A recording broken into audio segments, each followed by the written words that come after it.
யாத்திராகமம் 3வது அதிகாரம். யாத்திராகமம் 3வது அதிகாரத்தை நாங்கள் திருப்பிக் கொள்ளுவோம். ஆண்டுடைய நாம மகிமைப்படுவதாக. தொடர்ந்து நாங்கள் செவ்வாய்க்கிழமைகளில் நாங்கள் இந்த ஆராதனைகள் அதிகமாக நாங்கள் ஆண்டுடைய வசனத்தை நாங்கள் கேட்குறோம். எதுக்கு நாங்கள் வார்த்தை அதிகமாக கேட்குறோம்டா, நீங்கள் ஞாயிற்றுக்கிழமையும் அதே போல் செவ்வாய்க்கிழமையும் அதே போல் வீட்டு கூட்டங்களிலே நீங்கள் கேட்கிற வசனத்தை, இப்போ நீங்கள் நினைக்கலாம் என்ன பினகாஸ் ஜெபத்தை விட அதிகமாக என்ன செய்து வசனத்தை நிறைய நேரம் போதிக்குதுன்னு நீங்கள் நினைக்கலாம். எதுக்கு இதை இப்படி நான் காரியங்களை செய்கிறேன்டா, இதை பயன்படுத்தி நீங்கள் வீட்டில் ஜபிக்கும் போது இந்த காரியத்தோடு நீங்கள் என்ன செய்யணும், இந்த வசனத்தை இந்த வெளிப்பாட்டை பயன்படுத்தி நீங்கள் ஜபிக்கும் போது உங்களுடைய ஜெபம் இன்னும் வல்லமையுள்ளதாக இருக்கும். எத்தனை பேர் ஆமேன்னு சொல்கிறீங்க? முதலாவது நாங்கள் ஜபிக்கிறதுக்கு முன்னுக்கு நாங்கள் ஜபிக்க கற்றுக்கொள்ளணும். இயேசு என்ன செய்தார்? சீஷர்களுக்கு ஜபிக்க என்ன செய்தார்? கற்றுக் கொடுத்தார். ஏன்னா நம்ம ஒரு பாட்டு படிக்கிறோம், ஃபாதரோட பாட்டு, எப்படி நான் ஜபிக்க வேண்டும், எதற்காக ஜபிக்க வேண்டும், கற்றுத்தாரும் ஆவியானவரே. என்னுடைய வாழ்க்கையில் என்னுடைய ஜெபம், நான் அந்நிய பாஷையில் ஜபிக்கிறது, நான் தனிப்பட்ட ஜெபம் என்ன எப்படி விருத்தியாச்சுண்டா, நான் அதிகமாக வசனத்தை கேட்டதன் மூலமாக தான் என்ன செய்யுது, விருத்தியாச்சு. நீங்கள் வசனத்தை சரியாக கேட்குறவங்களா இருப்பீங்களா இருந்தால், அதிகமாக கேட்குறவங்களா இருப்பீங்களா இருந்தால் நீங்கள் அதிகமாக ஜெபம் பண்ணுவீங்க. பைபிள் சொல்லுது, அதிகம் செவி கொடுக்கிறவனே அதிகம் பேசத்தக்கவன் ஆவான். இன்னும் சொல்ல போனால் அதிகம் வார்த்தைகளை கேட்குறவன் தான் அதிகமாக ஜெபம் பண்ணுவான், கருத்தான் ஜெபம் பண்ணுவான். அந்த ஜெபத்துக்குள்ள அளப்புதல் இருக்காது, தேவையில்லாத வார்த்தை இருக்காது. அந்த ஜெபம் வல்லமையில் தான் இருக்கும். அந்த ஜெபத்தில் ஒரு வார்த்தை இருந்தாலும் அந்த ஒரு வார்த்தைக்கும் வல்லமை இருக்கும். ஏசு ஜெபம் பண்ணும்போது எப்படி ஜெபம் பண்ணுறாரு பாருங்க. ஆகையினால நீங்கள் அப்படி யோசிக்க வேணாம். ஏன்னா அப்போ நான் என்ன சொல்கிறேன்னா, நீங்கள் அதிகமாக ஜெபம் பண்ணணுன்னு தான் சொல்கிறேன். உங்களுடைய ஜெபங்கள் எல்லாம் ஆண்டவர் கேட்கிறார். பைபிள் சொல்லுது என்னது, ஜெபத்தை கேட்கிறவரே மாம்சமான யாவரும் உம்மிடத்தில் வருவார்கள். என்ன கர்த்தர் என்ன அருமையான ஒரு ஃபோனை தந்திருக்கிறார். ஏற்கனவே வச்சிருந்த ஃபோனை விட ஆண்டவர் அருமையான ஒரு என்ன அதை விட விலை கூடின நல்ல குவாலிட்டியான ஃபோனை ஆண்டவர் இன்றைக்கு வாங்குறதுக்கு கிருபை செய்தார். எத்தனை பேர் ஆமேன்னு சொல்கிறீங்க? அப்போ இதெல்லாம் ஆண்டவரத்தில் கேட்டது, ஏற்ற காலத்தில் அவர் தந்தார். எத்தனை பேர் ஆமேன்னு சொல்கிறீங்க? ரைட். அப்போ ஆண்டவர் உங்களுடைய தேவைகளையும் சந்திப்பார். நீங்கள் ஆண்டவரோடு ஆண்டவருடனான உறவில், ஆண்டவர் அறிகிற அறிவில், என வேத வசனத்தில் நீங்கள் தியானமாக இருக்கும்போது, நீங்கள் முதலாவது தேவனுடைய ராஜ்யத்தை நீதியை தேடும்போது இவைகள் எல்லாம் உங்களுக்கு கூட கொடுக்கப்படும்.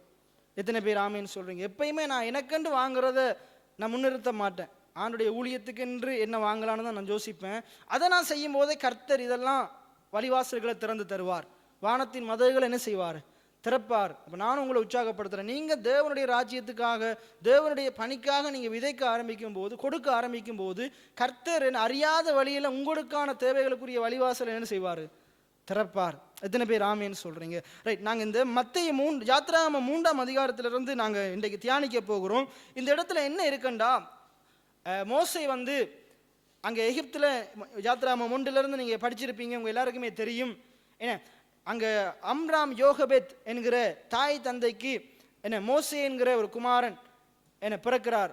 பிறக்கும்போது ஆண்டவர் எப்படியெல்லாம் என்ன செய்கிறார், எகிப்தில் அடிமையாக இருக்கிற இஸ்ரவேல் ஜனங்களை அங்கிருந்து பார்வோனின் அடிமைத்தனத்திலிருந்து மீட்கிறதுக்காக ஆண்டவர் இந்த மோசே என்கிற ஒருத்தனை தெரிந்தெடுக்கிறார்.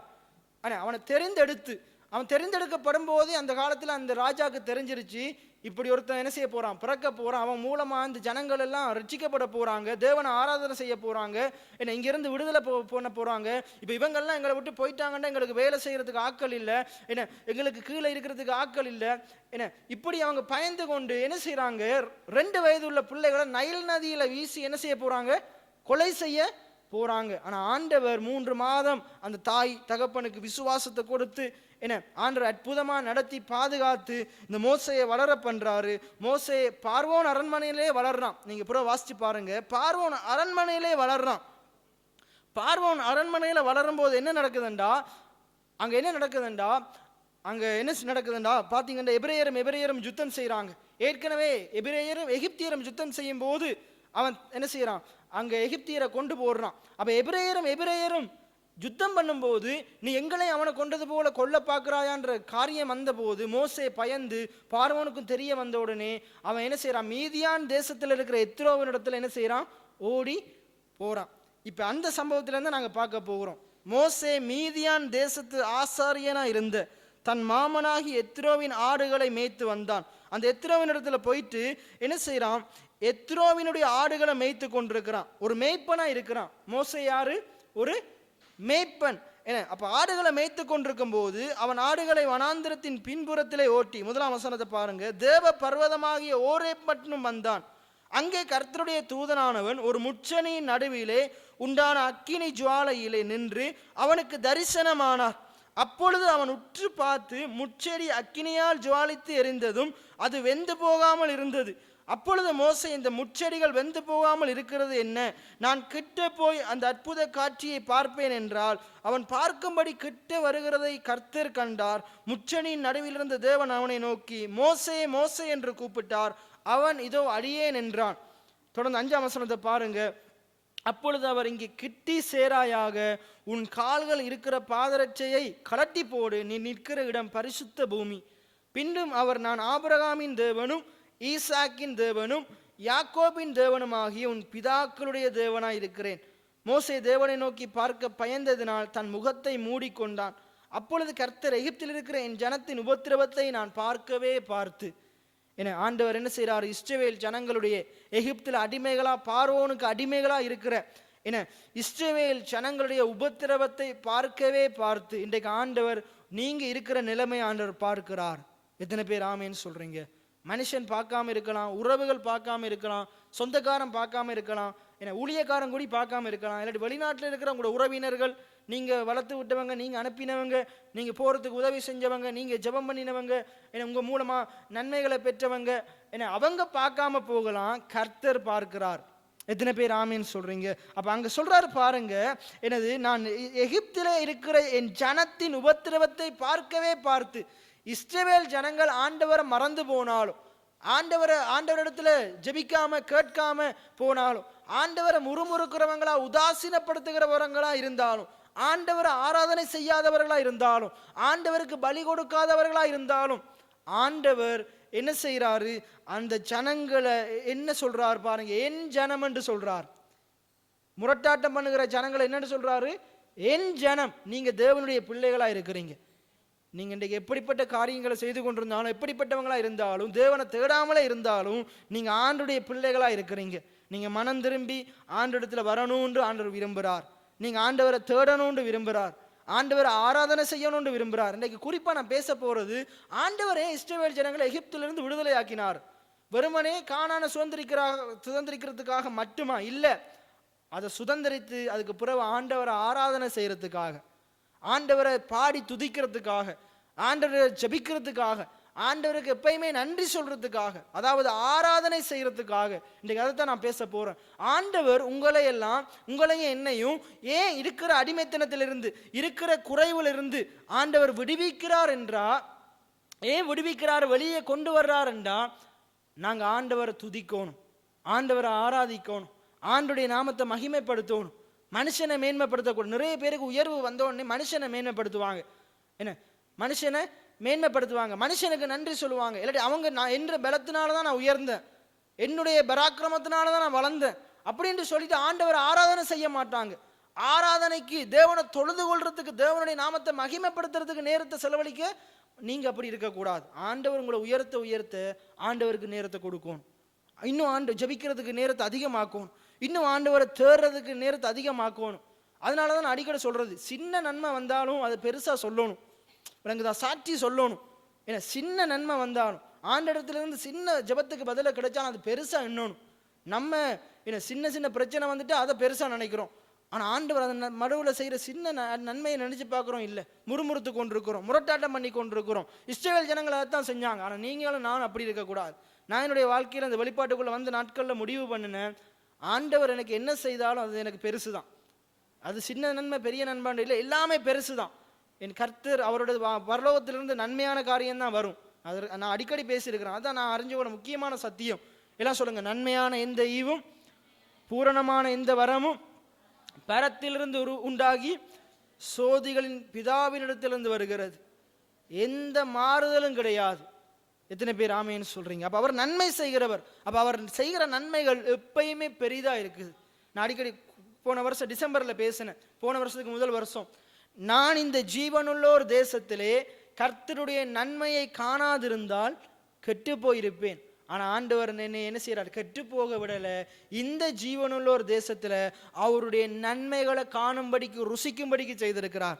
என்னுடைய வாழ்க்கையில் நான் ருசித்து கொண்டே தான் இருக்கிறேன். கர்த்தர் நல்லவர் என்றதை ருசிக்க ருசிக்க ருசிக்க அவருடைய நன்மைகளையும் நான் ருசித்து கொண்டு தான் இருக்கிறேன். நீங்களும் ருசி பார்ப்பீங்க. கர்த்தர் நல்லவர் என்றது அவருடைய பாதத்தில் அமர்ந்து ருசி பார்க்க கர்த்தர் இதிலும் மேன்மையானவைகளை செய்வார். எத்தனை பேர் ஆமேன்னு சொல்றீங்க? ரைட். அப்ப ஆண்டவர் என்ன சொல்றாரு பாருங்க, என் ஜனம். அப்ப நீங்க யாருடைய ஜனம்? நீங்க யாருடைய ஜனம்? தேவனுடைய ஜனம். எல்லாம் சொல்லுங்க, நான் சர்வ வல்லமையுள்ள தேவனுடைய ஜனமா இருக்கிறேன், தேவனுடைய பிள்ளையா இருக்கிறேன். எத்தனை பேர் ஆமேன்னு சொல்றீங்க? ஆகையினால் அந்த ஞானம் அறிவு நமக்கு இருக்கணும். நான் யார் என்ற அறிவு இருக்கணும். நான் தேவனுடைய ஜனம். நீங்கள் பைபிள்ல சொல்லுது ஒரு இடத்துல, நான் நினைக்கிறேன் பேதுரு 2:9, நீங்கள் தெரிந்து கொள்ளப்பட்ட சந்ததியாயும் ஜீவனுள்ள ஆசாரிய கூட்டமாயும் இருக்கிறீங்கன்னு அந்த இடத்துல சொல்லப்படுது. ஏன்னா அப்ப நாங்கள் தேவனால தெரிந்து கொள்ளப்பட்ட சந்ததியா இருக்கிறோம். ஏன்னா இருளின் ராஜ்யத்திலிருந்து மீட்கப்பட்டவங்களா இருக்கிறோம், அந்தகாரத்திலிருந்து மீட்கப்பட்டவங்களா இருக்கிறோம். இஸ்ரவேல் ஜனங்களை எகிப்திலிருந்து ஆண்டு விடுவிக்க விரும்புகிறார், பார்வோன்ற அடிமைத்தனத்திலிருந்து விடுவிக்க விரும்புகிறார். நம்மளை உங்களையும் என்னையும் இந்த உலகத்தின் காரியத்திலிருந்து விடுவிக்க விரும்புகிறார். எத்தனை பேர் ஆமேன்னு சொல்றீங்க? நாங்கள் இந்த உலகத்துக்கு அடிமையா இருக்கக்கூடாது, பணத்துக்கும் பொருளுக்கும் மனுஷனுக்கும் அடிமையா இருக்கக்கூடாது. நாங்கள் கர்த்தருடைய பிள்ளைகளா இருக்கணும், அடிமையா இருக்கக்கூடாது. நான் ஒன்றுக்கும் அடிமைப்பட்டிறேன் என்று பவுல் எழுதுறார். எல்லாம் சொல்லுங்க, நான் ஒன்றுக்கும் அடிமைப்பட்டிறேன். எத்தனை பேர் ஆமேன்னு சொல்றீங்க? எல்லாத்தையும் கீழே மிதிச்சு நடக்கிறவங்களா இருக்கணும், மேற்கொள்ளுகிறவங்களா இருக்கணும். ரைட். அங்க சொல்லுது பாருங்க, 7வது வசனத்தை பாருங்க, யாத்திராகமம் 3:7. எகிப்தில் இருக்கிற என் ஜனத்தின் உபத்திரவத்தை நான் பார்க்கவே பார்த்து.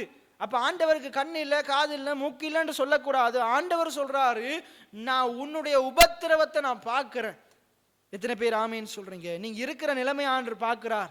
ஒரு இடத்துல சொல்லுது, ஆண்டுடைய கண்கள், கர்த்தருடைய கண்கள் பூமியெங்கும் சுற்றி உலாவி கொண்டிருக்கிறது. எத்தனை பேர் ஆமேன்னு சொல்றீங்க? கர்த்தருடைய கண்கள் பூமியெங்கும் சுற்றி உலாவி கொண்டிருக்கிறது. ஆண்டு எல்லாரையும் பார்க்கிறார், எப்படிப்பட்ட சூழ்நிலையில் இருக்கிறார்னு பார்க்கிறார். சரி, ரைட். அப்ப என்ன சொல்றாரு பாருங்க, எகிப்தில் இருக்கிற என் ஜனத்தின் உபத்திரவத்தை பார்க்கவே பார்த்து ஆலோட்டிகளின் நிமித்தம் அவர்கள் இடுகிற கூக்குரலை கேட்டேன். அப்ப ஆண்டவர் அப்படியே பாருங்க, நீங்க ஜெபிக்கிறதுக்கு முன்னுக்கு, நீங்க கூக்குரலுகிறதுக்கு முன்னுக்கு, நீங்க அழுகிறதுக்கு முன்னுக்கு நீங்க இருக்கிற நிலைமையை ஆண்டவர் பார்த்துட்டார். ரெண்டாவது, நீங்க ஜெபிக்கிறதுக்கு முன்னுக்கே அவருக்கு நீங்க என்ன ஜெபிக்க போறேன்னு தெரியும். எப்படி தெரியுமாண்டா? அவர் பார்த்துட்டார். அவர் என்ன செஞ்சிட்டாரு? பார்த்துட்டார். விளங்குதா? அவர் பார்த்துட்டார். உதாரணத்துக்கு, ஒரு உங்களிடத்துல இன்றைக்கு நான் ஒரு கடைக்கு போயிருந்தேன். கடைக்கு போயிருக்கும் போது என்ன, அந்த அந்த கடையில் இருந்த 2 பேரும் ஒரு அண்ணன் தூரத்தில் வரும்போதே பார்த்துட்டு, இவர் கடன் கேட்க தான் வர்றாருன்னு அவர் சொல்றாங்க. இவங்க 2 பேரும் என்ன சொல்றாங்க? அவர் கடன் கேட்க தான் பாரு, இப்போ வந்து என்னத்தை கேட்பாங்கன்னு பாருன்னு என்னட்டு சொல்றாங்க. அவ பார்த்தா நான் அமைதியாக நிற்கிறேன், வந்து என்ன செய்யறாங்க? இவ்வளவு தாங்களேன் தாரேன்னு சொல்லி என்ன செய்யறாங்க? கேட்குறாங்க. அப்ப இதை நான் உதாரணத்துக்காக சொன்னேன். அப்ப கடவுள் நமக்கு என்ன தேவைன்னு அவருக்கு தெரியும். எத்தனை பேர் ஆமேன்னு சொல்றீங்க? நாங்க என்னத்தை ஜெபிக்க போறோன்றது அவருக்கு தெரியும். எப்படி தெரியுமாண்டா? அவர் பார்க்கிறார். இப்ப நான் பார்த்தா உங்களுக்கு என்ன செய்யாது, எனக்கு தெரியாது. ஆனா அவருக்கு தெரியும் எல்லாமே. எனக்கு என்ன தேவைன்னு தெரியும், உங்களுக்கு என்ன தேவைன்னு தெரியும், உங்களோட பிள்ளைகளுக்கு என்ன தேவைன்னு தெரியும். கர்த்தர் எல்லாவற்றையும் அறிந்திருக்கிறார். அவர் சர்வ வியாபியா இருக்கிறார். எத்தனை பேர் ஆமேன்னு சொல்றீங்க? அப்ப என்ன சொல்றாரு? முதலாவது, நான் பார்க்கவே பார்த்து. அடுத்தது, உங்களுக்கு கூர்க்குரலை கேட்டேன். அப்ப நம்முடைய ஆண்டவர் எப்படிப்பட்டவர்ண்டா சொல்லுங்க? பார்க்கிறவர், கேட்கிறவர். எத்தனை பேர் ஆமேன்னு சொல்றீங்க? உங்கள் நிலைமைகளை பார்க்கிறாரு, உங்களுடைய ஜெபத்தை கேட்கிறார். எல்லாம் சொல்லுங்க, என் நிலைமைகளை, என் சூழ்நிலைகளை, என் பிரச்சனைகளை, என் தேவைகளை ஆண்டவர் பார்க்கிறார். எத்தனை பேர் ஆமேன்னு சொல்றீங்க? என் சத்தத்தை கேட்கிறார், என் ஜெபத்தை கேட்கிறார். ஆண்டவர் ஜெபத்தை கேட்கிறவர், கேளாதவர் அல்ல. எத்தனை பேர் ஆமேன்னு சொல்றீங்க? ரைட். அப்ப பார்க்கவே பார்த்து கேட்டு அவர்கள் படுகிற உபத்திரவங்களையும் வேதனைகளையும் அறிந்திருக்கிறேன். ஆண்டவர் அறிந்திருக்கிறார். எத்தனை பேர் ஆமேன்னு சொல்றீங்க? ஆண்டவர் ஆராய்ந்து அறிந்திருக்கிறார். எத்தனை பேர் ஆமேன்னு சொல்றீங்க? அவருக்கு தெரியும், அவருக்கு அறிந்திருக்கிறார். ஆண்டவருக்கு என்ன, உங்களோட பத்தின எல்லா டீட்டெயில்ஸும் தெரியும். எல்லாம் ஆண்டவர் எல்லா சகல சர்வ ஞானம் படைத்தவராக இருக்கிறார். என்ன, ஆண்டவருக்கு தெரியும். நீங்க என்ன செய்யணும்? இப்ப ஜெபிக்கணும், தேவை இருந்து ஆண்டவர்கிட்ட கேட்கணும். என்ன, ஆண்டவர்கிட்ட உங்களோட பாரத்தை ஆண்டவர் மேல இறக்கி வைக்கணும். அதே நேரத்தில் ஆண்டவர் தேவைகளை சந்திக்கும் போது, உங்களோட ஜெபத்துக்கு பதில் தரும் போது, முதலாவது ஆண்டவருடைய சமூகத்தில் ஓடி போய் நன்றியப்பான்னு சொல்லணும். எத்தனை பேர் ஆமேன்னு சொல்றீங்க? நன்றி செலுத்தணும். நன்மையை பெற்றுட்டு என்ன கணக்கெடுக்காமல் போகக்கூடாது, நன்றி செலுத்தணும். அதைத்தான் நம்ம பார்க்க போகிறோம். ரைட். அப்போ எல்லாம் முதலாவது சொல்லுங்க, ஆண்டவர் என் சூழ்நிலைகளை பார்க்கிறார், ஆண்டவர் கேட்கிறார், என் சத்தத்தை கேட்கிறார், என் ஜெபத்தை கேட்கிறார். எத்தனை பேர் ஆமேன்னு சொல்றீங்க? அடுத்து அவர் எல்லாவற்றையும் அறிந்திருக்கிறார், அவர் எல்லாவற்றையும் அறிந்திருக்கிறார். அப்ப பார்க்கிறார், கேட்கிறார், அறிந்திருக்கிறார். எல்லாம் சொல்லுங்க, பார்க்கிறார், கேட்கிறார், அறிந்திருக்கிறார். அப்ப உங்களுடைய ஆண்டவர் எப்படிப்பட்டவர்? பார்க்கிறவர். எத்தனை பேர் ஆமேன்னு சொல்றீங்க? பார்க்கிறவர். பாருங்க, ஆகார் என்ன ஆபிரகாம் மறுமனையாட்டி என்ன சாராளுடைய வேலைக்காரியா இருந்தால் என்ன பிள்ளை இல்லாதனால சாராள் என்ன செய்கிறாள்? ஆபிரகாமுக்கு மறுமனையாட்டியாக ஆகாரை கொடுக்கிறார். அவன் ஈசாக்கு பிறந்தோடனே அங்கே என்ன நடக்குது? திரத்தி விட்டுட்டான். ஒரு போத்தில் தண்ணியை கொடுத்து திரத்தி விட்டுட்டான். ஆபிரகாம் பார்க்காம விட்டுட்டான், கணக்கெடுக்காம விட்டுட்டான். சாராள் கணக்கெடுக்காம விட்டுட்டாள். கர்த்தர் பார்க்கிறார். எத்தனை பேர் ஆமேன்னு சொல்றீங்க? கர்த்தர் பார்க்கிறார். ஆண்டவர் ஒரு துறவை காண்பிக்கிறார், தண்ணியை காண்பிக்கிறார். எத்தனை பேர் ஆமேன்னு சொல்றீங்க? ரைட். அப்ப பாருங்க, ஆண்டவர் காண்கிறவராய் இருக்கிறார், கேட்கிறவராய் இருக்கிறார், அறிந்திருக்கிறவராய் இருக்கிறார். உங்கள் உபத்திரவங்களை, வேதனைகள் ஆண்டவருக்கு தெரியும். என்ன ஒரு இடத்துல சொல்லுது, அவர் நம்முடைய அலைச்சல்களை எண்ணுகிறார், நம்முடைய கண்ணீரை துருத்தியில வைத்திருக்கிறார். எத்தனை பேர் ஆமேன்னு சொல்றீங்க? உங்களுடைய எல்லா வேதனைகளையும் எல்லாத்தையும் ஆண்டவர் அறிந்திருக்கிறார். ரைட். அதுக்கடுத்து எப்போவும் அப்ப ஆண்டவர் என்ன செய்யறாரு? பார்க்கிறாரு, கேட்கிறாரு, அறிந்திருக்கிறாரு. அவர்களை எகிப்தியர் கைக்கு விடுதலையாக்கவும். இப்ப ஆண்டவர் என்ன செய்யறாருண்டா, இப்ப பாருங்க, நம்ம இஸ்ரவேல் ஜனங்களுக்கு என்ன இருக்குது? உபத்திரவம் இருக்குது. என்ன இருக்குது? அங்க சொல்லப்படுகிற நிமித்தம் என்ன இருக்குது? பாடு, வேதனை இருக்குது. என்ன இருக்குது? எல்லாம் சொல்லுங்க, உபத்திரவம் இருக்குது, பாடு இருக்குது, வேதனை இருக்குது. இப்ப பாருங்க, இப்ப இந்த உபத்திரவம், பாடு, வேதனை எதனால? இந்த உபத்திரவம், பாடு, வேதனைண்டா அவங்க எகிப்துக்கு அடிமையா இருக்கிறதுனால. நான் சொல்றது வடிவாவதானீங்க, இதுல மிகப்பெரிய சத்தியம் இருக்குது. என்ன அதை நீங்க அறிந்து கொள்வீங்கன்றா உங்களுடைய வாழ்க்கையிலையும் நீங்க நிறைய நன்மைகளை சுதந்திரிப்பீங்க. எத்தனை பேர் ஆமேன்னு சொல்றீங்க? அவங்க என்னென்ன பிரச்சனை இருக்குது அவங்களுக்கு எல்லாம் சொல்லுங்க. உபத்திரவம், பாடு, அடுத்தது என்னது? அடுத்தது என்ன சொல்லுது? உபத்திரவம், பாடு, வேதனைகள். உபத்திரவம், பாடு, வேதனைகள். இஸ்ரவேல் ஜனங்களுக்கு உபத்திரவம், பாடு, வேதனை. அவங்க எகிப்துல அடிமையா இருக்கிறாங்க. அடுத்தது பார்வோனுக்கு அடிமையா இருக்கிறாங்க. இப்ப அதோட நம்மட வாழ்க்கையை ஒப்பிட்டு பாருங்க. நமக்கு ஏன் உபத்திரவம், பாடு, வேதனை? நாங்க உலகத்துக்கும் உலகத்தில் உள்ளவைகளுக்கும் அடிமைகளா இருக்கிறோம். ஓமா இல்லையா? உலகத்துக்கும் உலகத்தில் உள்ளவைகளுக்கும் அடிமையா இருக்கிறோம். அதிகமா நம்ம தேவனை ஆராதனை செய்யாம, தேவனுக்கு நன்றி செலுத்தாம, தேவனுக்கு பலி கொடுக்காம, ஆண்டவருக்கு என்ன செய்யல, ஆண்டவருக்கு நன்றி சொல்லாம என்ன செய்யறோம்? உலகத்துக்கும் உலகத்தில் உள்ளவைகளுக்கும் அடிமைகளா இருக்கிறோம். ஆண்டவரை ஆராதனை செய்யாம இருக்கிறோம், ஆண்டவருடைய நாமத்தை மகிமைப்படுத்தாம இருக்கிறோம். அப்ப நம்முடைய வேதனைகளுக்கு, உபத்திரவங்களுக்கு என்ன காரணம் என்றா, இஸ்ரவேல் ஜனங்களுடைய வேதனைகள், உபத்திரவம், பாடுக என்ன காரணம் என்றா, அவங்க கடவுளுடைய ஜனமா இருந்தும் கடவுளை ஆராதிக்காம, கடவுளை நமஸ்கரிக்காம, கடவுளுக்கு நன்றி செலுத்தாம, கடவுளை தேடாம அவங்க என்ன செய்து கொண்டிருக்கிறாங்க? என்ன செய்து கொண்டிருக்கிறாங்க? பார்வோனுக்கு அடிமையா இருந்து, எகிப்துல அடிமையா இருந்து, வாக்குத்தத்தத்தை மறந்து, கடவுள் சொன்ன வார்த்தைகளை மறந்து. ஆண்டவர் என்ன வார்த்தை சொன்னார் அவனுடைய அப்பாவுக்கு, சந்ததிக்கு? நான் உன்னைய பலத்த ஜாதியாக்குவேன், பெருக பண்ணுவேன், இங்க இருக்கிற எல்லாவற்றையும் சுதந்திரித்துக் கொள்ளுவேன், கால் மிதிக்கும் தேசமெல்லாம் கொடுப்பேன், கண் பார்க்கும் பூமியெல்லாம் கொடுப்பேன், உன் மூலமா மற்றவனை ஆசீர்வதிப்பேன். ஆனா நீ ஆசீர்வாதம் இல்லாம, வாக்குத்தத்தத்தை பெற்ற இஸ்ரவேல் ஜனங்கள் ஆசீர்வாதம் இல்லாம அடிமைகளா இருக்கிறாங்க. இன்றைக்கும் ஆண்டவர் உங்களுக்காகவும் எனக்காகவும் நிறைய வச்சிருக்கிறார். நம்ம என்ன செய்யறோம்? உலகத்துக்கும் உலகத்தில் உள்ளவைகளுக்கு பின்னால தெரிகிறதால, அடிமையா இருக்கிறதுனால சுதந்திரிக்க முடியாம என்ன இல்லை, முடியாது, இல்லை, ஒன்றும் இல்லைன்னு இருக்கிறோம். என்ன நாங்கள் ஒன்று அறிந்து கொள்ளணும், நாங்கள் கடவுளை தேடும் போது கடவுள் எல்லாவற்றையும் தருவார். அதுக்கு என்ன செய்யணும்டா? இப்போ நாங்கள் என்ன செய்யணும்டா? எகிப்திலிருந்து இஸ்ரவேல் ஜனங்கள் வெளியே வரணும். அவங்களுக்கு உபத்திரவம், பாடு, வேதனை வரக்கூடாதுண்டா. இஸ்ரவேல் ஜனங்களுக்கு உபத்திரவம், பாடு, வேதனை வரக்கூடாதுண்டா. அந்த வேதனையை, உபத்திரவத்தை, பாட கொடுக்கிற பார்வோன்கிட்ட இருந்து வெளியே வரணும், எகிப்திலிருந்து வெளியே வரணும். அப்ப அதே போல உங்களுக்கும் எனக்கும் உபத்திரவம், பாடு, வேதனை வரக்கூடாதுண்டா. வாதை நம்முடைய கூடாரத்தை அணுகக்கூடாதுண்டா. பொல்லாப்பு நேரிடக்கூடாதுண்டா.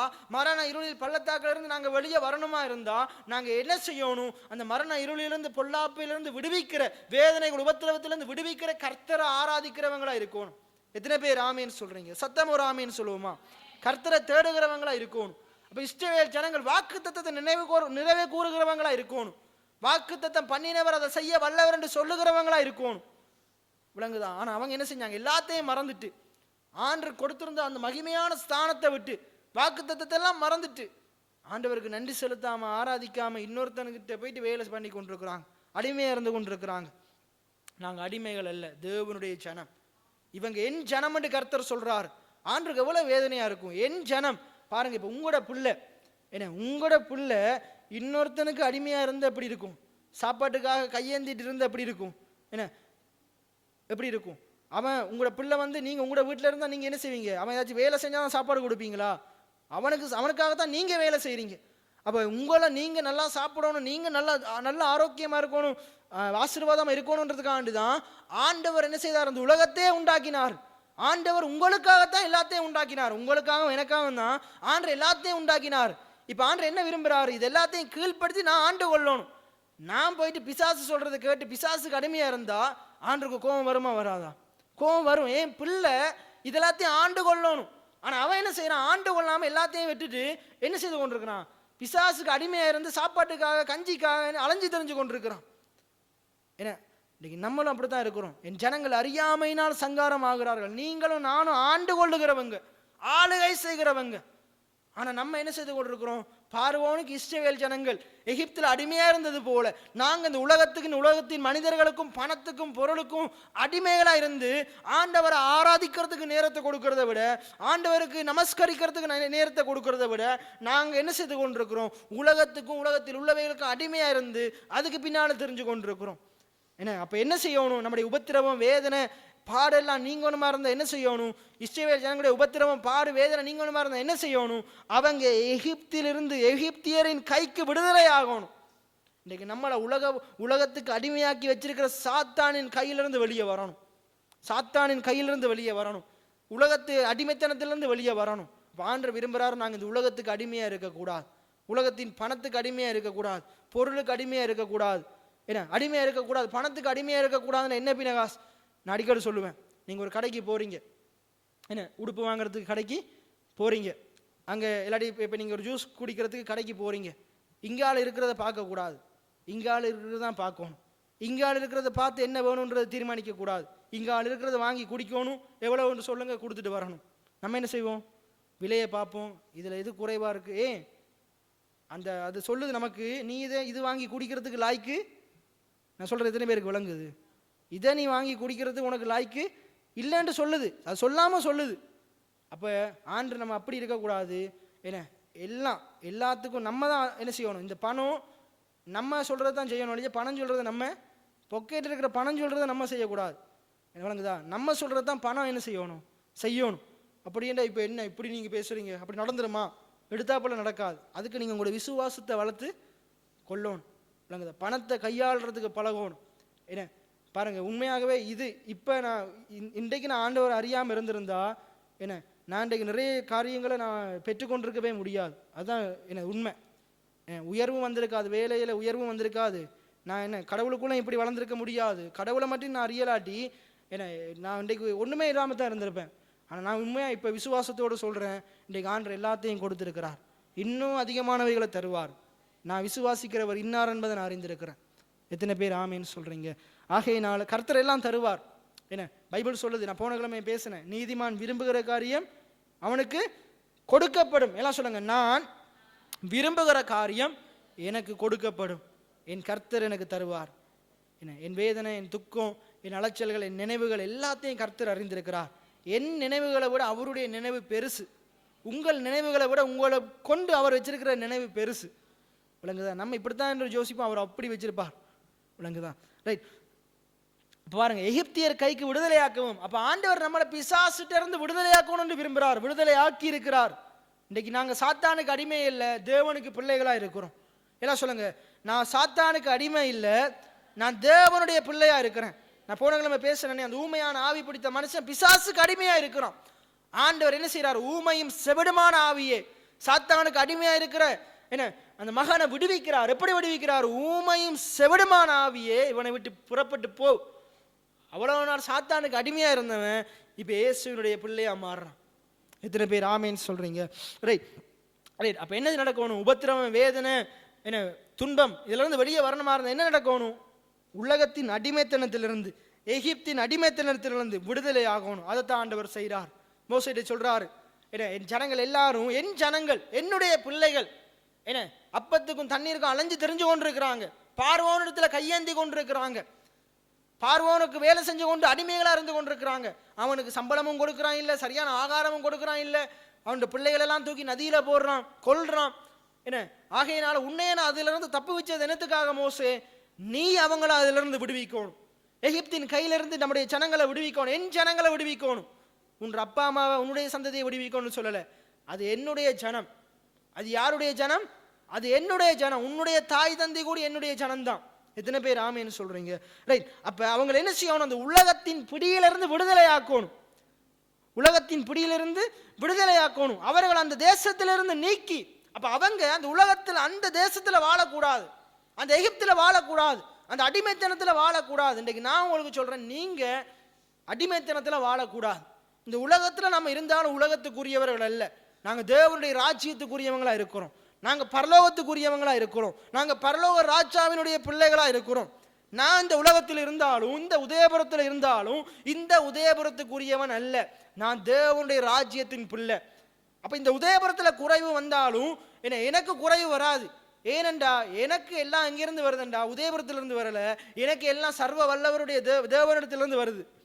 எத்தனை பேர் ஆமேன்னு சொல்றீங்க? இங்கே யாருக்கும் எதுவும் இல்லாம போகலாம், எனக்கு எல்லாம் இருக்கும். என்னை ஆசீர்வதிக்கிறவர் கர்த்தர், என் தேவைகளை சந்திக்கிறவர் கர்த்தர். அவரின் தேவைகளை அறிந்திருக்கிறார், என் சூழ்நிலைகளை அறிந்திருக்கிறார், அதை பார்க்கிறார், என் சத்தத்தை கேட்கிறார், அவர் எனக்கு பதில் அளிப்பார். எத்தனை பேர் ஆமேன்னு சொல்றீங்க? ஆகையினால அப்படிப்பட்ட விசுவாசம் நிச்சயம் உடையவங்களா நாங்க இருக்கோம். ரைட். அப்ப என்ன சொல்றது பாருங்க, அவர்களை அந்த தேசத்திலிருந்து நீக்கி, அப்ப நம்மளை இந்த அடிமைத்தனத்திலிருந்து நீக்கி, உலகத்துக்கு அடிமையா இருக்கிற நம்மளை, பணத்துக்கும் பொருளுக்கும் அடிமையா இருக்கிற நம்மளை அந்த அடிமைத்தனத்திலிருந்து நீக்கி வெளியே கொண்டு வந்து, அந்த குறைவிலிருந்து வெளியே கொண்டு வந்து, இன்னைக்கு நான் உங்களுக்கு சொல்றேன், நீங்க என்னென்ன குறைவுல, வியாதி, வறுமையில, எப்படிப்பட்ட லோன் கஷ்டம் எல்லாத்துலயும் இருக்கலாம். ஆனா நீங்க விசுவாசிக்கணும், ஆண்டவர் நீ இதிலிருந்து விடுதலை ஆக்குவார். எத்தனை பேர் ஆமேன்னு சொல்றீங்க? இங்க ஆமேனே காணல, என்ன விசுவாசமே இல்லை போல. சரி, என்ன அதிலிருந்து நீக்கி கானானியரும் ஏத்தியரும் எமோரியரும் பெருசியரும் ஏவியரும் எபூசியரும் இருக்கிற பாலும் தேனும் ஓடுகிற நலமும் விசாலமுமான தேசத்திலே கொண்டு போய் சேர்க்கவும் இறங்கினேன். இப்படிப்பட்ட அடிமைத்தனத்துல சாப்பிட சாப்பாடு இல்லை, நல்ல சம்பளம் இல்லை, ஆனா அவனுக்கு அடிமையா இருந்து வேலை செய்யறோம், அவர் தர்றதான் சாப்பாடு. இப்படிப்பட்ட நிலைமையிலிருந்து விடுவித்து பாலும் தேனும் ஓடுகிற தேசம். நமக்கு பசி எடுத்தா பாலும் தேனும் எல்லா வளமும் இருக்குது, ஒரு குறையுமே இல்லை. நம்ம யார்கிட்டையும் கையேந்த தேவையில்லை. அங்க எல்லாம் சம்பூர்ணமா இருக்குது. எப்படி இருக்குது? அங்க எல்லாம் சம்பூர்ணமா இருக்குது, ஒரு குறையுமே இல்லை. இதுக்கு முன்னுக்கு நீங்க வாசிச்சீங்கன்னா ஆதியாமம் 45 நான் நேற்று தியானிச்சு கொண்டிருந்தேன். 45 48 49 வரைக்கும் தியானிச்சு கொண்டிருக்கும் போது அங்க பாருங்க என்ன நடக்குது. எகிப்துல பஞ்சம் நடக்கும் போது ஆண்டவர் என்ன செய்யறாரு? அங்க என்ன நடக்குதுன்னா, முதலே ஜோசேப்பு என்ன செய்யறாரு? அந்த குழியிலிருந்து வெளியே கொண்டு வந்து, போத்திபார் வீட்டுல இருந்து வெளியே கொண்டு வந்து, அவனை எங்க சிறைச்சாலைக்கு கொண்டு வந்து, பானபாத்திரக்காரன் சுயம்பாகி அவங்கள அதுல இருந்து ஒருத்தனை விடுவிச்சு, எதிர்காலத்தில் அந்த பார்வோனுடைய சொப்பனத்துக்கு பதில் சொல்லி, யோசேப்பை அரியணையில ஏத்தி அவனை கொண்டு அந்த பார்வோனுடைய சொப்பனத்துக்கு பதிலை கொடுத்து, அப்ப இந்த இதெல்லாத்தையும் அதிபதியாக வச்சு, நீ மட்டும் என்ற மனைவியை தவிர நீ எல்லாத்துக்கும் நீ தான் அதிகாரி என்று சொல்லி ஜோசேப்பு உயர்த்துறார். ஜோசேப்பு உயர்ந்த பிறகு சகோதரங்க 12 பேர் 11 பேர் வர்றாங்க.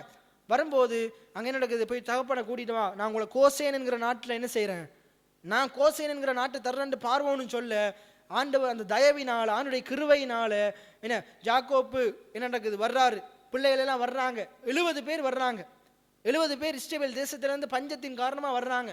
வரும்போது அவங்களுக்கு செழிப்பான கோசேன் கொடுக்கப்படுது. எத்தனை பேர் ஆமேன்னு சொல்றீங்க? அந்த கோசேன்ல அந்த 70 பேருக்கு தேவையான சாப்பாடு மட்டும் இல்லை, அவருடைய ஆடு மாடு எல்லாத்துக்கும் தேவையான சாப்பாடும் சம்பூர்ணமா இருக்குது. எத்தனை பேர் ஆமேன்னு சொல்றீங்க? அவங்க யார்ட்டையும் கையேந்த தேவையில்லை.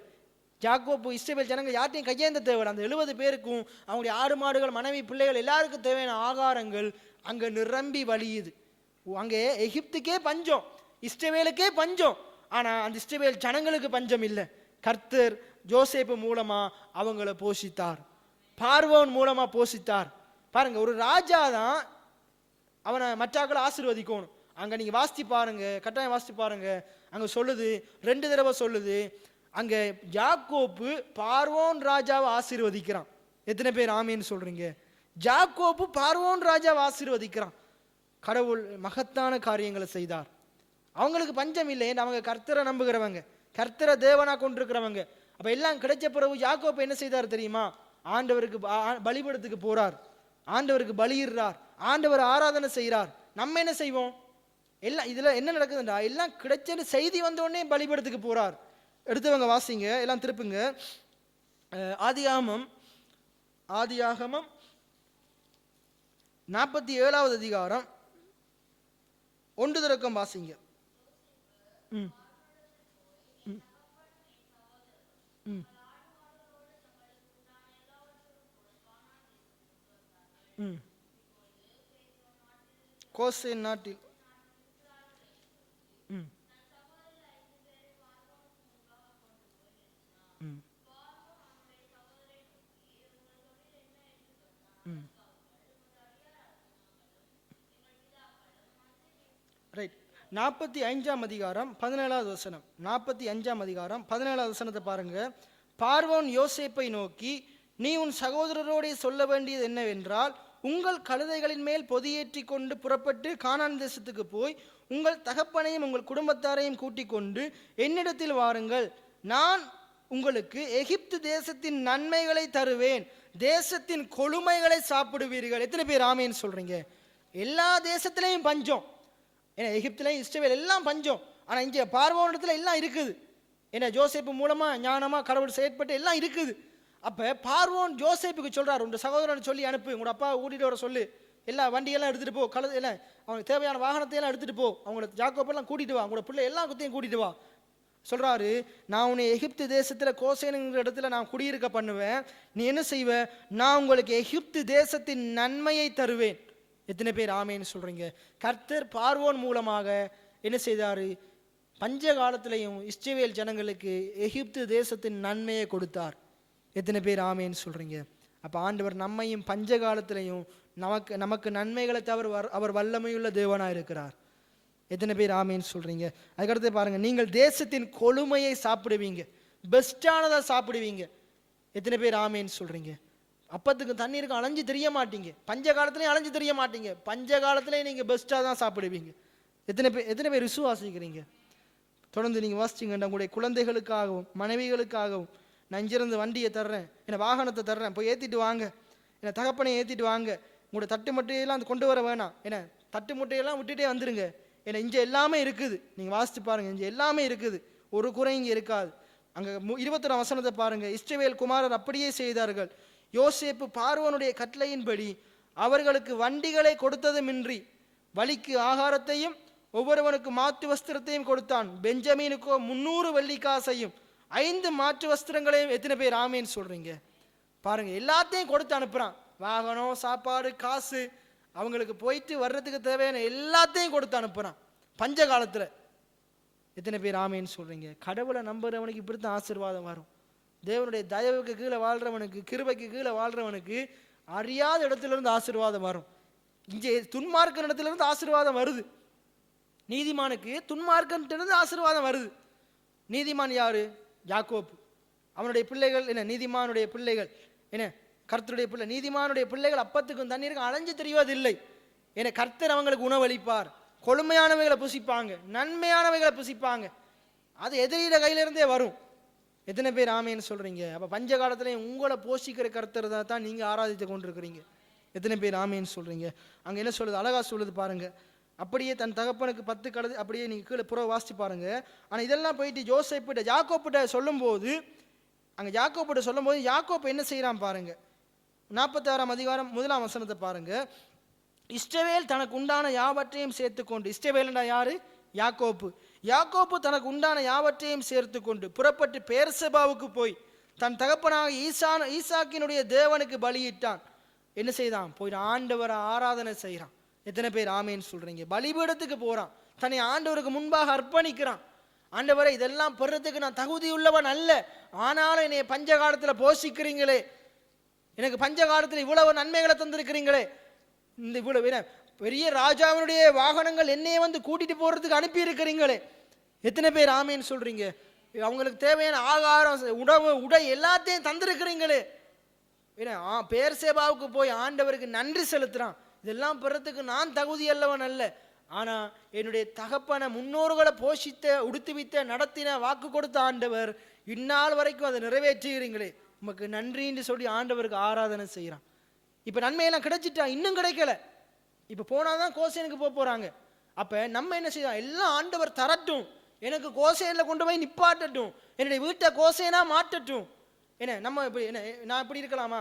ஆண்டு இந்த சேர்ச்சை என்ன ஆண்டு ஷீட் போட வைக்கட்டும், என்ன இங்கே நிறைய ஜனங்கள் எல்லா ஆத்மாக்களும் வரட்டும், நான் ஊழியம் செய்கிறேன், நான் இன்னும் வல்லமையாக ஊழியம் செய்கிறேன், பைபிள் ஸ்டடி வைக்கிறேன், வீட்டு கூட்டமெல்லாம் வைக்கிறேன்னு நான் சொன்னால் அப்படி இருக்கும் இல்லை. அதெல்லாம் ஆண்டவர் தருவார்னு விசுவாசம் நிச்சயம் இருக்கிறதுனால தான் நான் இப்போ செய்து கொண்டிருக்கிறேன். விளங்குதான்? இப்போ நீங்களும் அப்படி தான் இருக்கணும். எல்லாம் வரட்டும் மீனகாஸ், நான் தவறாமல் சேர்ச்சுக்கு வருவேன், அது செய்வேன், இது செய்வேன், ஊழியத்தை அதெல்லாம் இல்லை. இப்போ வர்ற கொஞ்ச நேரத்தில் நீ கடவுளுக்கு கொடு. கடவுள் கோசேன் அவங்களுக்கு கோசேனை கொண்டு போய் கொடுத்தது போல ஆண்டு உங்களுக்கு மேன்மையானவைகளை தருவார். எத்தனை பேர் ஆமேன்னு சொல்கிறீங்க? ரைட். கீழே சொல்லுது, அன்று இரவிலே தேவன் இஸ்ரவேலுக்கு தரிசனமாகி, தேவன் பேசுகிறார் பாருங்க. நீங்கள் தேவனை ஆராதிச்சிங்கன்னா போதும், கர்த்தர் பேசுவார், கர்த்தர் ரகசியங்களை தெரிவிப்பார். சொல்கிறாரு பாருங்க, யாக்கோபே யாக்கோபே என்று கூப்பிட்டார், அவன் இதோ அடியேன் என்றான். அப்பொழுது அவர், நான் தேவன், நான் உன் தகப்பனுடைய தேவன், நீ எகிப்துக்கு தேசத்துக்கு போக பயப்படாதே, நான் உன்னை பெரிய ஜாதியாக்குவேன். ஆபிரகாம் ஈசாக்குக்கு சொன்னது அவனுக்கு சொல்றாரு, நான் உன்னை பெரிய ஜாதியாக்குவேன். அங்க சுத்தி பார்த்தா பஞ்சகாலத்தில் சொல்றாரு, நான் உன்னை பெரிய ஜாதியாக்குவேன். என்ன பினகாஸ், நான் இருக்கிற நிலைமையில நீங்க இப்படி பேசுறீங்க? கடவுள் இருந்தாலும் இப்படித்தான் பேசுவார், ஆண்டவர் பேசினா இப்படித்தான் பேசுவார். கடவுள்ற வெளிப்பாடு இல்லாதவன் பேசுனா, ஐயோ எல்லாம் கஷ்டம் பாருங்க, ஐயோ கண்ணீர் விடுங்க, அழுங்கன்றதான் இல்லை. நான் சொல்றேன், நீங்க சந்தேகப்படாதீங்க, அவிசுவாசப்படாதீங்க. விளங்குதா? எல்லாம் தேசம் எல்லாம் பஞ்சம். ஆண்டவர் சொல்றாரு, நான் உன்னைய பெரிய ஜாதியாக்குவேன். நான் உன்னைய அங்க பார்த்த இஸ்ரவேல் ஜனங்களை கொல்ல போறாங்க, ஆனா ஆண்டவர் சொல்றாரு, நான் உன்னைய பெரிய ஜாதியாக்குவேன். எத்தனை பேர் ஆமேன்னு சொல்றீங்க? அங்க சொல்லுது, அவர்களை எவ்வளவாய் ஒடுக்கினார்களோ கர்த்தர் அவர்களை அவ்வளவாய் பெருக பண்ணினார். எத்தனை பேர் ஆமேன்னு சொல்றீங்க?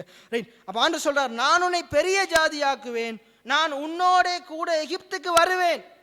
அவங்க எதிரியின் தேசத்துக்கு போறாங்க, ஆண்டவர் சொல்றாரு, நான் உன்னோடு கூட எகிப்துக்கு வருவேன். ஆண்டவர் எல்லா இடத்துலையும் அவர் நம்மோடு கூட தான் இருக்கிறார்.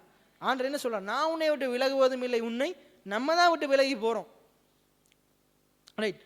நான் உன்னை திரும்பவும் வர பண்ணுவேன், நீ அங்கேயே இருக்க போறது கிடையாது, நீ எகிப்திலே கிடக்க போறது கிடையாது. அதைத்தான் நாங்கள் யாத்ராம 3:8 பார்த்தோம்.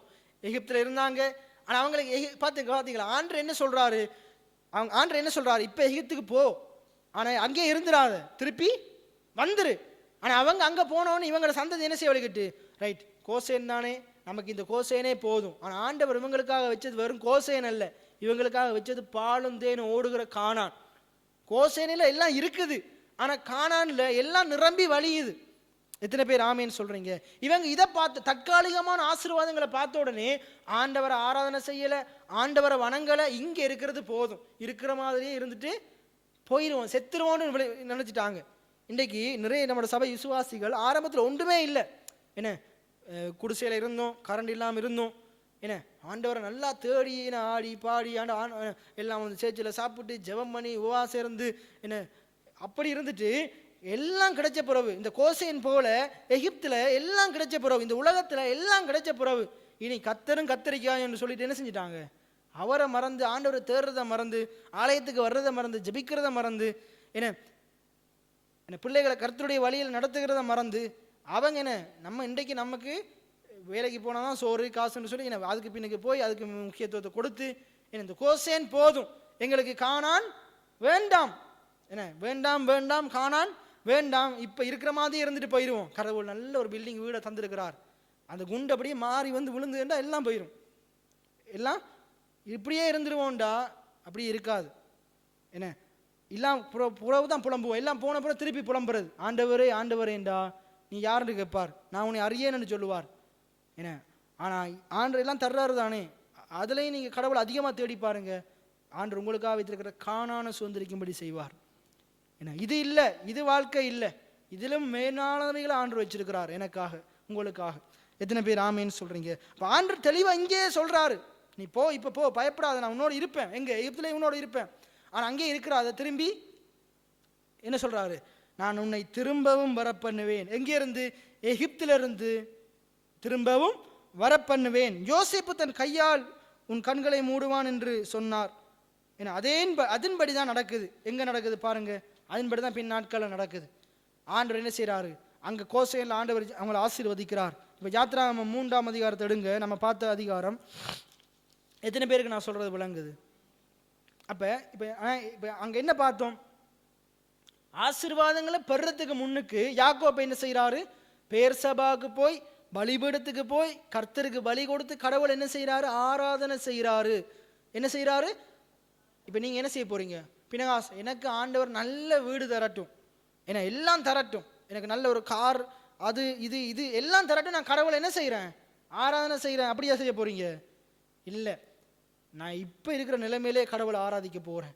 கடவுளை நீ உயர்த்த உயர்த்த நான் அவனுடைய சமூகத்துக்கு போக போகிறேன், பலிபடத்துக்கு போக போகிறேன், அவனுடைய சமூகத்துக்கு வரப்போகிறேன். ஒவ்வொரு உயர்விலையும் நான் கடவுள் தான் காரணம் என்று சொல்ல போகிறேன், கடவுளை மகிமைப்படுத்த போகிறேன். என்ன எத்தனை பேர் அப்படி சொல்கிறீங்க? எத்தனை பேர் ஆமேன்னு சொல்கிறீங்க? என்ன ஒவ்வொரு முறையும் கடவுள் ஒவ்வொரு நன்மைகளை செய்யும் போதும் இந்த நன்மை கர்த்தரால் வந்தது, ஏன்னா இந்த நன்மை கர்த்தரால் வந்தது. ஆண்டவரே உமக்கு நன்றி. அவருடைய பலிபடத்துக்கு வாங்க, நன்றி செலுத்துங்க, ஆண்டவரை மகிமைப்படுத்துங்க. ஏன்னா மகிமைப்படுத்த கடவுள் உயர்த்துவார். அவர் ஆராதிக்க நீங்கள் வெட்கப்பட்டு போக மாட்டீங்க, கடவுள் உயர்த்துவார், இருக்கிற நிலைமையிலிருந்து தூக்குவார். எத்தனை பேர் ஆமேன்னு சொல்றீங்க? ஆனால் இஸ்ரவேல் ஜனங்கள் அப்படி செய்யலை. ரைட், ஆண்டவர் சொல்றாரு, நான் பாலும் தேனும் ஓடுகிற நலமும் விசாலமுமான தேசத்துக்கு கொண்டு போய் சேர்க்கவே இறங்கினேன். நீ இந்த எகிப்தில் இருக்க வேணாம். என்ன எகிப்தில் இருக்க தற்காலிகமாக நீ நல்லா வாழணுன்றதுக்காண்டி தான் கொண்டு வந்தேன், நீ நல்லா வாழணுன்றதுக்காண்டி இங்கே கொண்டு வந்தேன். ஆனால் இங்கே நீ தங்கிராத, குட்டையா இருக்காத, நான் உனக்காக நீர்வீழ்ச்சியை வச்சிருக்கிறேன், நீர்க்கால்கள் ஓரமா வா, அங்க நடப்படு, அங்க நான் உன்னை பெருக பண்ணுவேன். எத்தனை பேர் ஆமேன்னு சொல்றீங்க? எனக்கு அடுத்து சொல்றாரு பாருங்க, இப்பொழுது இஸ்ரவேல் புத்திரரின் கூக்குரல் அவர் சந்நிதியில் வந்து எட்டினது, எகிப்தியர் அவர்களை ஒடுக்குதலையும் கண்டேன். நீ இஸ்ரவேல் புத்திரராகிய என் ஜனத்தை எகிப்திலிருந்து அழைத்து வரும்படி நான் உன்னை பார்வோனுக்கு அனுப்புவேன் வா என்று மோசையை கூப்பிடுறார். அப்பொழுது மோசே தேவனை நோக்கி, பார்வோனிடத்துக்கு போவ இஸ்ரவேல் புத்திரரை எகிப்திலிருந்து அழைத்து வரவும் நான் எம்மாத்திரம். என்ன சொல்றாரு? நான் இப்படித்தான் சொன்னேன், ஆண்டவரே நான் எம்மாத்திரம், எனக்கு பேச முடியாது, எனக்கு பேச முடியாது, நான் சும்மா சாதாரணமாகவே ஆக்களோட பேச மாட்டேன், நான் எங்க மேடையில் நின்று பேசுறது, நான் பேசின இவங்கெல்லாம் கேட்பாங்களா? அப்பா அவ்வளோ நேரம் பேசியே எப்படா முடிப்பார், கடைசியான்னு சொல்றான்னு பார்க்குறாங்க, அப்போ நான் பேசினா கேட்பாங்களா அப்படின்லாம் நான் ஆண்டர்கிட்ட கேட்டேன். ஆண்டர் சொன்னார், நீ போ. ஆண்டவர் மோசைக்கு சொன்ன எனக்கு சொன்னார், இன்னைக்கு அதன்படி கர்த்தர் நடத்துறார். எத்தனை பேர் ஆமேன்னு சொல்றீங்க? ரைட், அப்போ ஆண்டர் என்ன சொல்றாரு பாருங்க, நீ போ, இஸ்ரவேல் அழைத்து வரவும் நான் எம்மாத்திரம் தான், ஆனால் எனக்குள்ள இருக்கிறவர் பெரியவர். எத்தனை பேர் ஆமேன்னு சொல்றீங்க? எனக்குள் இருக்கிறவர் பெரியவர், நான் எம்மாத்திரம் என்றான். அதற்கு அவர், நான் உன்னோட கூட இருப்பேன், நீ எம்மாத்திரமா இருந்துட்டு போ, எம்மாத்திரமா இல்லாம இருந்துட்டு போ, நான் உன்னோடு கூட இருக்கிறதுனால நீ எம்மாத்திரம் அல்ல. எத்தனை பேர் ஆமேன்னு சொல்றீங்க? எத்தனை பேர் ஆமேன்னு சொல்றீங்க? நான் தகுதி இல்லாதவன் தான், ஆனால் கர்த்தர் என்னைய தகுதிப்படுத்தி இருக்கிறார். யார் கேட்க கூடும்? நான் இந்த இடத்துல நிற்கிறதுக்கு தகுதி இல்லாதவன் தான், ஆனால் கர்த்தர் என்னை தகுதிப்படுத்தி இருக்கிறார். எத்தனை பேர் ஆமேன்னு சொல்றீங்க? யாரும் தகுதி இல்லைன்னு சொல்ல முடியாது, யாரும் தகுதி இல்லைன்னு சொல்ல இந்த இடத்துல இருக்கிற ஒவ்வொருத்தரையும் கடவுள் தகுதிப்படுத்தி இருக்கிறார். எத்தனை பேர் ஆமேன்னு சொல்றீங்க? தொடர்ந்து வாசிங்க பாருங்க, தொடர்ந்து வாசிங்க 11ஆம் வசனம். ம் ம் ம் ம் ம்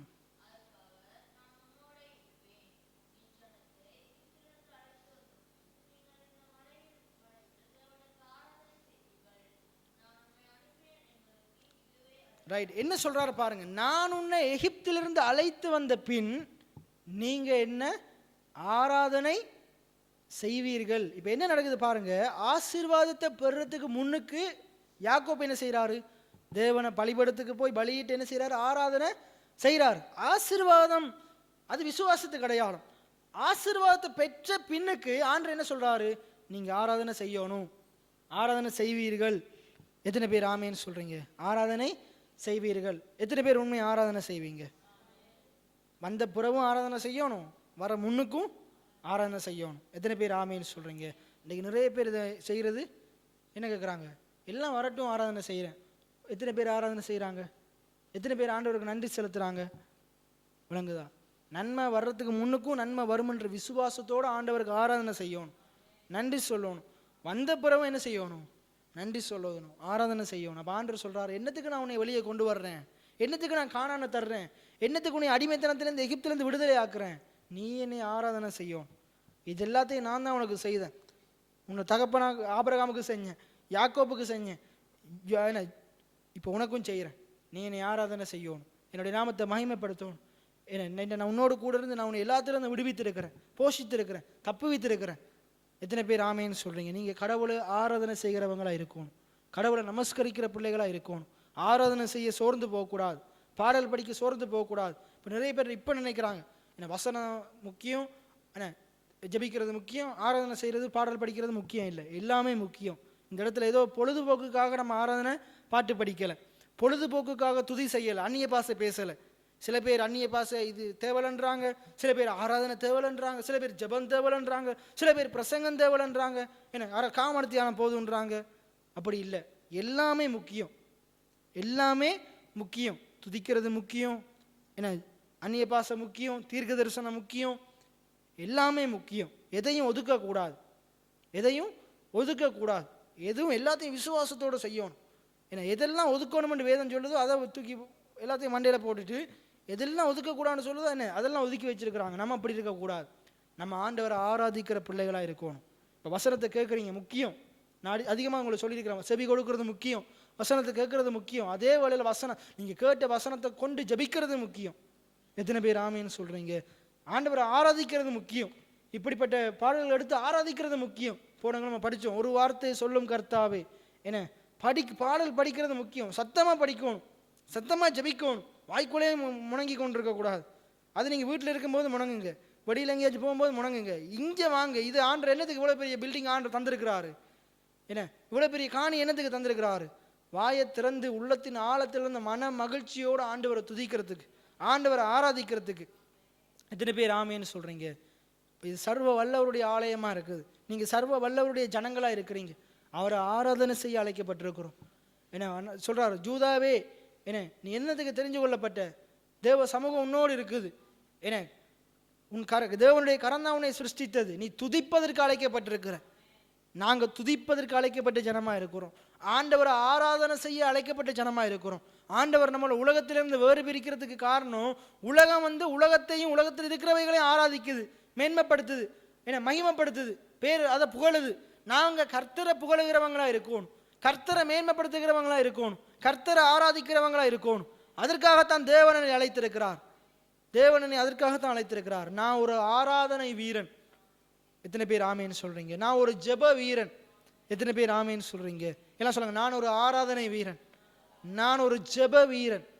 எத்தனை பேர் ஆமேன்னு சொல்றீங்க? நீங்க அதிகமாக தேவனை ஆராதிக்கணும், பாடல்களை படிக்கணும், பாடல்களை கேட்கணும், அதிகமாக ஜெபிக்கணும், கர்த்தருடைய வார்த்தையை கேட்கணும். அப்போ சரியான வார்த்தை இப்படித்தான் உங்களை நடத்தும். சரியான வார்த்தையை கேட்குறவன் தேவனை ஆராதிப்பான், சரியான வார்த்தையை கேட்குறவன் அதிகமாக ஜெபம் பண்ணுவான், ஆண்டோடான உறவுல அவன் இப்படித்தான் இருப்பான். எத்தனை பேர் ஆமேன்னு சொல்கிறீங்க? அப்போ இன்றைக்கு நிறைய நன்மைகள் ஆண்டவர் தந்திருக்கிறாரா? அதுக்காக நன்றி செலுத்தி ஆராதனை செய்யுங்க. நிறைய நன்மைகளுக்காக எதிர்பார்த்து காத்திருக்கிறீங்களா? ஆயத்தமாக்கப்பட்டு விசுவாசிக்கிறீங்களா? உங்களுக்கு தேவையானதெல்லாம் ஆயத்தமாக்கப்பட்டிருக்குது. இந்த ஃபோன் ஆண்டவர் ஏற்கனவே ஆயத்தம் பண்ணி வச்சுருந்தார். நான் நன்றி செலுத்தினேன், நன்றி செலுத்தினேன், நன்றி செலுத்தினேன், என்னை ஆண்டவர் தந்துட்டார். எத்தனை பேர் ஆமேன்னு சொல்கிறீங்க? என்ன நன்றி, ஆண்டவர் தந்துட்டார். இன்னும் நிறைய தேவை இருக்குது. இப்போ இதுக்கும் நன்றி, தரப்போகிறதுக்கும் நன்றி, அது நிச்சயம் தருவார். இப்படி தான் போயிட்டுருக்கோம். அதை விட்டுட்டு வந்துட்டு இல்லாத நினச்சி புலம்புறது, ஐயோ இது இருக்குது அது இல்லையே, இது தந்தவர் அதையும் தருவார். எத்தனை பேர் ஆமேன்னு சொல்கிறீங்க? அப்படி நாங்கள் அனைவரும் எழுந்திருந்து நாங்கள் கொஞ்சம் நேரம் ஆராதனை செஞ்சு நாங்கள் மிகுதியான வேலைக்குள்ளாய் நாங்கள் கடந்து செல்ல போகிறோம். என் ஆண்டவர் சர்வ வல்லமையில தேவனாக இருக்கிறார். நீங்கள் ஆராதனை செய்கிற ஆண்டவர் சர்வ வல்லமையில தேவனாக இருக்கிறார். ஆண்டவர் நம்மளை அழைத்திருக்கிறார், ஆண்டவர் நம்மளை தெரிந்து கொண்டிருக்கிறார். ஆண்டவர் நம்ம இந்த உலகத்துக்கு அடிமையாக இருக்கிறது ஆண்டவருக்கு விருப்பம் இல்லை. நீங்கள் இந்த உலகத்தில் இருக்கிற மனிதனுக்கு அடிமையாக இருக்கிறது தேவனுக்கு விருப்பம் இல்லை. நீங்கள் இந்த கோசேனில் இருக்கிறது ஆண்டவருக்கு விருப்பம் இல்லை. கோசேன் தற்காலிகமானது தான், ஆனால் நீங்கள் நல்லா இருக்கணும்னு ஆண்டவர் அழைத்து வந்தார். ஆனால் நீங்கள் கோசேன்லேருந்து திரும்பி வரணும். எங்கே? ஆண்டவர் உங்களுக்கு வாக்கு பண்ணின கானானுக்கு வரணும். எத்தனை பேர் ஆமேன்னு சொல்கிறீங்க? நீங்கள் இன்றைக்கு இருக்கிற அளவு நிலையில் உங்களை ஆண்டவர் உயர்த்தி இருக்கிறார். எப்படியோ நாங்கள் தாழ்மையில் இருந்தோம், இவ்வளவா உயர்த்தி இருக்கிறார். அவர் இன்னும் உயர்த்த வல்லமையுள்ளவராக இருக்கிறார். இன்றைக்கு நீங்கள் இருக்கிற நிலைமையை பாருங்கள். ஆண்டவரே, நான் கடந்து வந்த பாதைகள் கரடு மேடுகள், நான் நடந்து வந்த பாதைகள் குப்பை மேடுகள், என்னை நடக்க முடியாமல் இருந்த என்னை தாங்கி இம்மட்டுமா சுமந்து வந்திருக்கிறீங்களே, இனியும் நீர் என்னை சுமக்க வல்லவராக இருக்கிறீங்க, இனியும் என்னை நடத்த வல்லமை இல்லவராக இருக்கிறீங்க, இனியும் என்னை தாங்க வல்லமை இல்லவராக இருக்கிறீங்க. அதற்காக நன்றி செலுத்துகிறேன் ஆண்டவரே. உம்மை ஆராதனை செய்கிறேன் ஆண்டவரே, உம்மை துதிக்கிறேன் ஆண்டவரே. ஆண்டவரே, செய்த நன்மைகள் ஆயிரமாயிரமாய் இருக்கிறது, இனியும் செய்ய வல்லவராக இருக்கிறீங்களே ஆண்டவரே. சர்வ வல்லவரே, சர்வ வல்லவரே, என் வாழ்வில் என்றும் போதுமானவரே. சொல்லுவோமா? சர்வ வல்லவரே, சர்வ வல்லவரே, என் வாழ்வில் என்றும் போதுமானவரே. இதுவரை நடத்தினீர், இனியும் நடத்துவீர். யெகோவாயிரே, பார்த்து கொள்வீர். இதுவரை நடத்தினீர், இனியும் நடத்துவீர். யெகோவாயிரே, பார்த்து கொள்வீர். யெகோவாயிரே, யெகோவாயிரே, என் தேவையாவும் நீர் சந்திப்பீர். யெகோவாயிரே, யெகோவாயிரே, என் தேவையாவும் நீர் சந்திப்பீர். கடந்து வந்த பாதையை நான் பார்க்கிறேன், என்னை சுமந்து வந்ததை நான் உணர்கிறேன். கடந்து வந்த பாதையை நான் பார்க்கிறேன், என்னை சுமந்து வந்ததை நான் உணர்கிறேன். என் தந்தை நீரே, என் தந்தை நீரே, என்னை சுமந்து வந்த தெய்வம் நீரே. என் தந்தை நீரே, என் தந்தை நீரே, என்னை சுமந்து வந்த தெய்வம் நீரே. சர்வ வல்லவரே, சர்வ வல்லவரே, என் வாழ்வில் என்றும் போதுமானவரே. சர்வ வல்லவரே, சர்வ வல்லவரே, என் வாழ்வில் என்றும் போதுமானவரே. நல்ல ஆண்டவரே, அருமையான ஆசீர்வதிக்கப்பட்ட இந்த மாலை வேளைக்காய் நன்றி செலுத்துகிறோம். உம்முடைய பிள்ளைகளாக எங்களை உம்முடைய சமூகத்துக்கு அழைத்து வந்தபடினால் நன்றி ஆண்டவரே. நாங்கள் உம்முடைய சனங்களாக இருக்கிறோம், நாங்கள் உம்முடைய பிள்ளைகளாக இருக்கிறோம், நாங்கள் நீதிமான்களாக இருக்கிறோம், நாங்கள் விசுவாச பிள்ளைகளாக இருக்கிறோம், விசுவாச மார்க்கத்தாராக இருக்கிறோம், சுதந்திரவாளிகளாக இருக்கிறோம். நாங்கள் அடிமைகள் அல்ல. நாங்கள் அந்த உலகத்துக்கும் பிசாசுக்கும் அடிமைப்பட்டிருக்க மாட்டோம். இந்த உலகத்தில் இருக்கிற மனிதர்களுக்கு அடிமைப்பட்டிருக்க மாட்டோம். இந்த உலகத்தில் இருக்கிற பணம் பொருள் ஆஸ்திகளுக்கு அடிமைப்பட்டிருக்க மாட்டோம் ஆண்டவரே. எல்லாவற்றையும் கீழ்ப்படுத்தி ஆண்டு கொள்ளுகிறவர்கள் நாங்கள். தேவன் எங்களுக்கு அதிகாரத்தை தந்திருக்கிறார், தேவன் எங்களுக்கு ஆளுகையை தந்திருக்கிறார். நாங்கள் தேவனுடைய ஸ்தானாதிபதிகள், நாங்கள் ஆசாரிய கூட்டமாக இருக்கிறோம் ஆண்டவரே. நாங்கள் தெரிந்து கொள்ளப்பட்ட சந்ததியாக இருக்கிறோம், ராஜரீகமுள்ள ஆசாரிய கூட்டமாக இருக்கிறோம் ஆண்டவரே. இப்போ நாங்கள் இயேசுவின் நாமத்தினாலே நாங்கள் இந்த உலகத்தை ஆண்டு கொள்ளுவோம், கீழ்ப்படுத்தி ஆண்டு கொள்ளுவோம். நாங்கள் எதற்கும் அடிமைப்பட்டிருக்க மாட்டோம், அடிமைப்பட்டிருக்க மாட்டோம். இஸ்ரவேல் ஜனங்களே, எகிப்தியரின் ஆண்டவரை பார்வோனின் அடிமைத்தனத்திலிருந்து அவன் கையிலிருந்து விடுவித்த ஆண்டவர், கானான் தேசத்தை சுதந்திரிக்க பண்ணின ஆண்டவர், எங்களையும் இந்த உலகத்தின் பிடிகளிலிருந்து, இந்த உலகத்தின் ஆசை பாச இச்சைகளிலிருந்து விடுவித்து ஆண்டவரை நீர் எங்களுக்கு நியமித்த இடத்திலே கொண்டு போய் சேர்க்க வல்லவராயிருக்கிறபடினால் நன்றி செலுத்துகிறோம் ஆண்டவரை. ஆண்டவரை, இந்த இடத்திலே எங்கள் ஒவ்வொருவரையும் இதுவரை நடத்தின ஆண்டவர், இவ்வளவு நன்மைகளை தந்த ஆண்டவர், ஆண்டவரை அதற்காக நன்றி செலுத்துகிறோம். இனியும் நீர் தரப்போகிற நன்மைகளுக்காக நன்றி செலுத்துகிறோம். யாக்கோப்பை போல ஆண்டவரை நாங்கள் எப்பொழுதும் உடைய பலிபீடத்துக்கு வர, ஆண்டவரை பலியிட, ஆண்டவரை உமக்கு நன்றி செலுத்த, அப்பா நாங்கள் விசுவாசத்தினால உமக்கென்ற காரியங்களை செலுத்தத்தக்கதாக வந்த ஆசீர்வாதங்களுக்காகவும் வர இருக்கிற நன்மைகளுக்காகவும் விசுவாசத்தோடு நாங்கள் நன்றி செலுத்த எங்களுக்கு உதவி செய்வீராக ஆண்டவரே. ஆண்டவரே, நீர் எங்கள் உபத்திரவங்கள், பாடுகள், வேதனைகளை பார்க்கிறீர். எங்கள் சத்தத்தை கேட்கிறீர், எங்கள் ஜெபத்தை கேட்கிறீர், எங்கள் வேதனைகளை அறிந்திருக்கிறீர் ஆண்டவரே. அதற்காக நன்றி அப்பா, நன்றி ஆண்டவரே. அப்பா, நீர் எல்லாவற்றுக்குமாய் நீர் நியாயம் கொடுக்கிற தேவனாய் இருக்கிறீங்க. அதற்காக நன்றி செலுத்துகிறோம் அப்போ, நன்றி செலுத்துகிறோம். அருமையான அந்த நல்ல வார்த்தைக்காய் நன்றி அப்பா. வந்த பிள்ளைகள் ஒவ்வொருவரையும் ஆசீர்வதிக்கிறேன்.